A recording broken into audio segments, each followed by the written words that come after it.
ஸ்ரீமதே ராமானுஜாய நமஹ. பூரி ஜெகநாதர் கோவில். இந்த கோவில்ல ஒன்னொன்னுமே அதிசயம். அந்த அதிசயங்கள்ல ஒன்று இங்க தினம் பெருமாளுக்கு பண்ற தளிகை.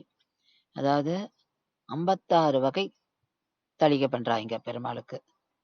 அந்த தளிகை தான் பெருமாளுக்கு சமர்ப்பிக்கப்படுறது. அதன பிரசாதமா பக்தர்களுக்கு கொடுக்கறா. இங்க பிரசாதத்தை இவ மகா பிரசாதம் அப்படின்னு சொல்வா. அங்க போறவ எல்லாருக்குமே இந்த மகா பிரசாதம் டிஸ்ட்ரிபியூட் பண்றா. ஏன் 56 வகை தளிகை அப்படின்னா, யசோதா கிருஷ்ணருக்கு ஒரு நாளைக்கு 8 வகையான உணவு தயாரிப்பாளாம்.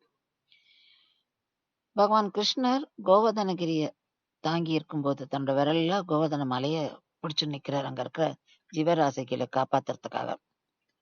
ஒரு வாரம் அப்படி இருக்கார்.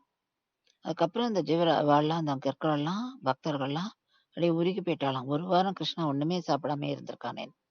அதனால ஒரு நாளைக்கு 8 வகையான உணவுனா 7 நாளைக்கு மிஸ் பண்ணியிருக்கான் அப்படின்றனால 56 வகையான உணவுகள்லாம் படைத்து அவருக்கு சமர்ப்பிச்சாலாம்.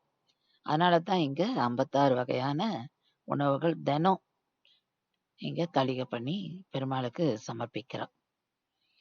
ஸ்ரீமதே ராமானுஜாய நமஹ.